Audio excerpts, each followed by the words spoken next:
По решению Международной федерации легкой атлетики чемпион Дильшод Назаров был отстранен от участия в международных соревнованиях, в том числе и Олимпийских играх. Сегодня Дильшод с нами. Здравствуйте. Здравствуйте, добрый день. Как вы боролись, чтобы реабилитировать себя после обвинения в потреблении допинга?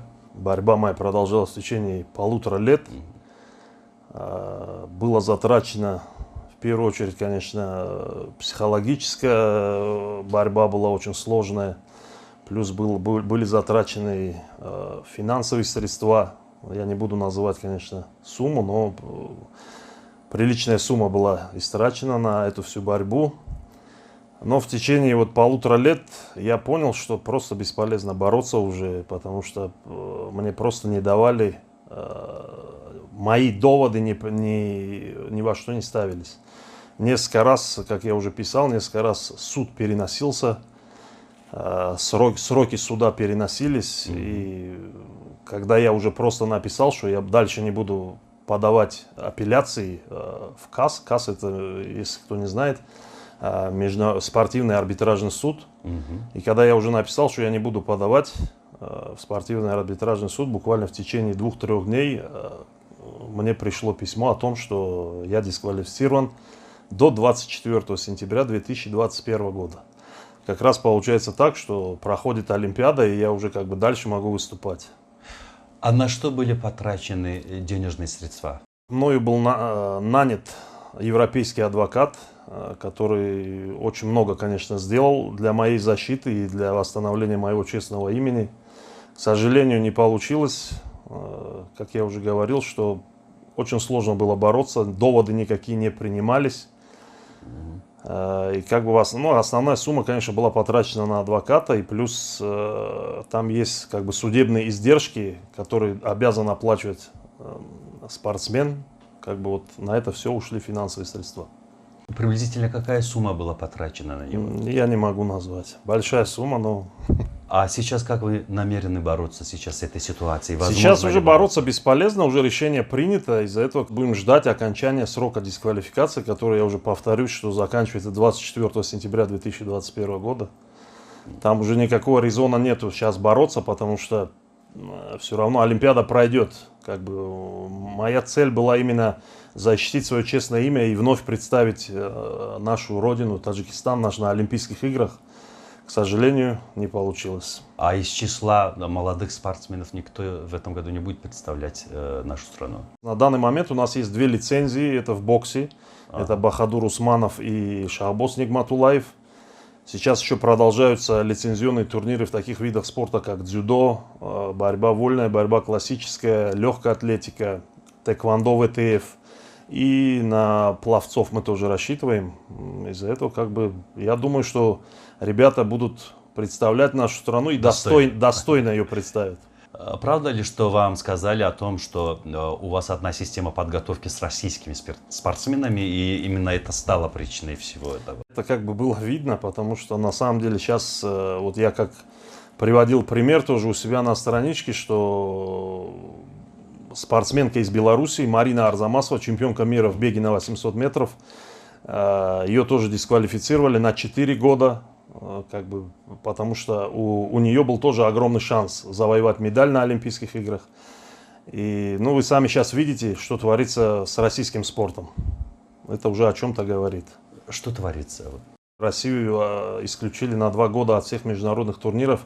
Россия не имеет права выступать под флагом своей страны на международных соревнованиях. Это, я думаю, конечно, большой удар для каждой страны. Как вы думаете, с чем связаны эти санкции? Здесь это сложный, конечно, вопрос, с чем это связано. Здесь, конечно, больше, наверное, играет роль политика, чем спорт. Если так разобраться, если поднять историю всю, это еще началось с Олимпиады 80-го года. Как многие знают, если кто историей увлекается, особенно историей спорта, что на Олимпиаде в Москве в 1980 году очень много стран не выступало. И потом также было и в 1984 году, когда проводилась Олимпиада в Соединенных Штатах Америки, тоже очень много социалистических стран не участвовало в Олимпийских играх. Еще с тех времен политика старается вмешиваться в спорт. Дильшот, вы сказали как-то, что они не хотят иметь такого сильного соперника, как вы. Кого вы имели в виду? Если взять, просто провести такую аналогию, как бы кто следит за моими выступлениями, я почти с каждого выступления приезжал сюда с медалью. Это уже о многом говорит, что как бы я ставил перед собой цель опять завоевать медаль на этих Олимпийских играх для нашей страны. К сожалению, я еще раз повторюсь, не получилось. Ну, там есть люди, которым как бы невыгодно, чтобы, например, я там с какой-то маленькой страны, с Таджикистана, опять вновь завоевал олимпийское, не буду говорить золото, но медаль олимпийскую, да. Как бы. Здесь чуть невыгодно в этом плане. А именно кому не нравится ваше участие? Нет, там конкуренция очень большая. Там конкуренция очень большая. И сейчас, конечно, доминируют спортсмены из Европы и Америки нашим видом спорта. А как вы сами сейчас сказали, что нас больше относят туда к российской стороне, да, потому что мы как бы бывшая страна бывшего Советского Союза. Из-за этого воспринимают как Раша. Воспринимают, наверное, так. Для кого, по вашему мнению, расчищали дорогу? Там есть несколько спортсменов, я не буду называть их имена, потому что тоже неохота. Я просто такой человек, я не люблю задевать как бы людей, чернить людей. Из-за этого как бы есть несколько спортсменов из стран Европы и Америки, я опять повторюсь, которым как бы я мог помешать сейчас в завоевании медали на Олимпийских играх. Тогда я вопрос поставлю чуть по-другому, иначе. Кто участвует из европейских и американских спортсменов в этом году? Почти все страны Европы представляют. Ну, не почти все, конечно. Главные конкуренты, конечно, это поляки, венгры. Кто там еще есть? Англичане. А вы можете назвать доминирующих участников? Ну, доминируют сейчас, конечно, в нашем виде спорта это поляки. Поляки? Да. А именно кто из Польши? Ну, это трехкратный чемпион мира Павел Файдек, призер Олимпийских игр, призер чемпионата мира, это Войцех Новицкий. Сейчас это как бы главные лица, плюс там есть, конечно, и призер чемпионата мира француз. Как бы ребята сильных хватает. Ну, значит, выходит, что из-за вот этих именно людей... Не, я не буду сейчас говорить, что прям вот из-за этих людей. Здесь чуть, конечно, другая сторона медали. Здесь не только Какая как бы... сторона? Покажите эту сторону. Покажите. Здесь больше играет, я еще раз повторюсь, здесь большую роль играет политика, не спорт. Все, как бы здесь дальше уже, как бы, кто поймет меня, тот поймет. Насколько соответствует действительности требования Международного олимпийского комитета об освобождении от должности председателя Национальной федерации легкой атлетики? Ведь официального письма об этом не получили ни вы, ни Национальный Олимпийский комитет Республики Таджикистан, или это просто было заявление частного характера? Правильно чуть выразились. Я тоже читал эту статью, конечно. Это Международная федерация как бы такие требования как бы выставила. Но вы правильно отметили, что официального письма ни от Международной федерации, ни от Международного Олимпийского комитета нет. Это все, меня тоже люди, конечно, спрашивали, значит, это все слухи. И я вот просто говорю, это слухи, потому что официального ничего нет. Даже заявления не было официального? Заявления? Я не знаю, я не слышал официального заявления. Почему они так поздно пришли к такому выводу? Они же могли раньше это сделать, и, наверное, есть какие-то сроки этих проверок. Почему они так поздно? Сроки проверок есть, это 8 лет. Как бы по международным правилам 8 лет проба твоя может храниться как бы у них там в базе. Но вот как раз через 8 лет они как бы Вы правильно сказали, почему так долго? Да. Я как бы тоже не могу ответить на этот вопрос. Потому что, может быть, я до этого не показывал таких грандиозных результатов на мировой арене. Ага. Получается, в 2015 году я стал призером чемпионата мира. Да. В 2016, как все знают, Олимпийские игры выиграл. В 2018 я выиграл Кубок мира.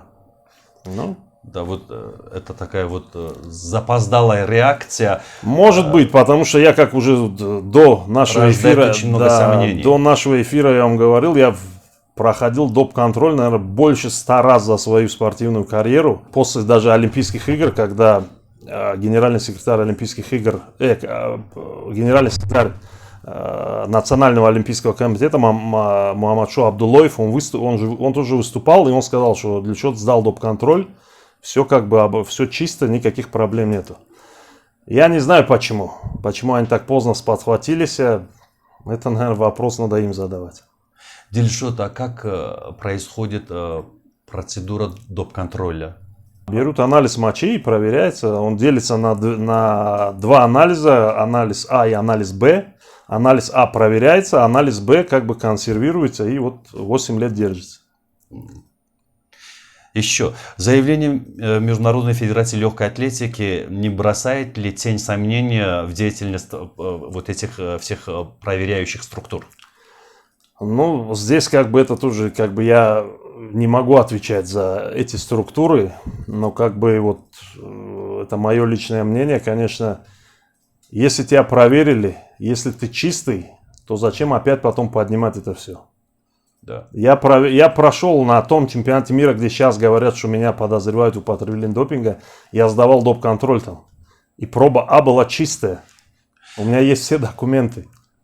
Аналогичный случай был в мире вот с другими спортсменами мирового масштаба или нет? На моей памяти, например, в 2008 году аналогичный случай был со спортсменами из Белоруссии. Тогда, конечно, они сумели выиграть суд, но тоже были в дисквалификации почти до 4 лет. Они боролись, сумели тогда выиграть и отстоять свое честное имя. Какой вид спорта? Тоже вот в моем виде спорта, да. И именно я и говорю, что на моей памяти, именно в моем виде спорта, вот этот случай 2008 года после Олимпийских игр в Пекине, был вот такой случай.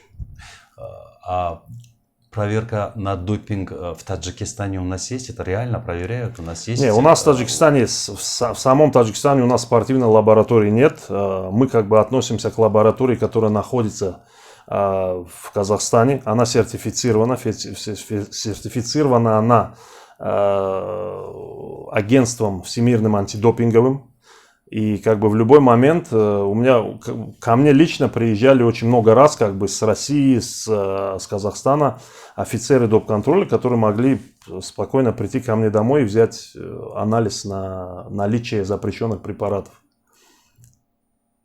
А в Таджикистане такой лаборатории нету? В Таджикистане такой лаборатории, к сожалению, нету. Но и во многих странах нету. Мы здесь, у нас центральноазиатский регион, мы относимся лаборатория, которая отвечает за наши страны, она находится в Казахстане.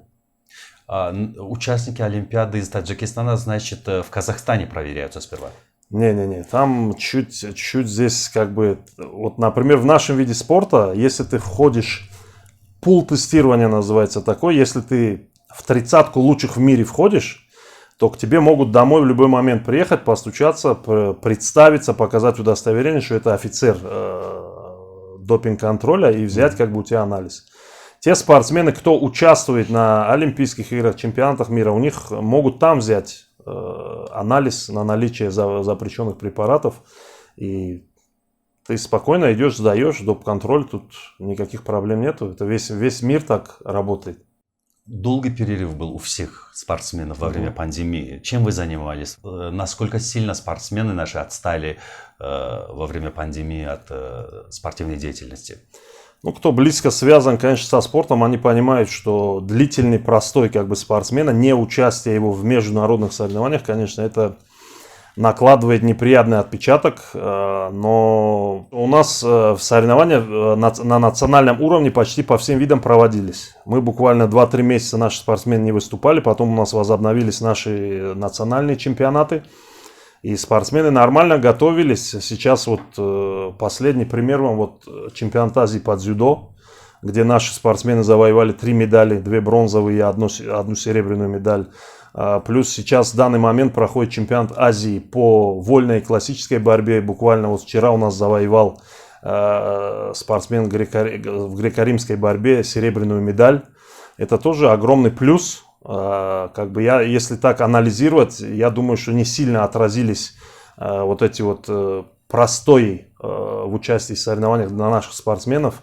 Из-за этого будем болеть за них. Я думаю, что как уже здесь мы с вами говорили, что на Олимпийских играх наши спортсмены достойно выступят и поднимут флаг нашей Родины на международной арене. Спасибо большое, Дильшот. Да, я просто хочу добавить, чтобы как бы есть вот сейчас ходят разговоры о том, что у Дильшота Назарова забрали олимпийскую медаль. Я еще раз повторюсь, и я писал у себя на странице, что олимпийская медаль, она в копилке сборной Таджикистана, никто ее не забрал. Да. Я также являюсь олимпийским чемпионом 2016 года, который проходили в Рио-де-Жанейро.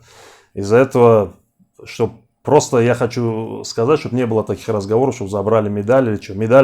Медаль у нас. А дальше мы просто будем болеть за наших ребят, которые будут представлять нашу страну на Олимпийских играх в Токио. Ну что ж, дорогие друзья, спасибо чемпиону. Медаль не забрали, медаль в копилке национальной сборной Таджикистана. Желаем всем нашим спортсменам удачи и до свидания.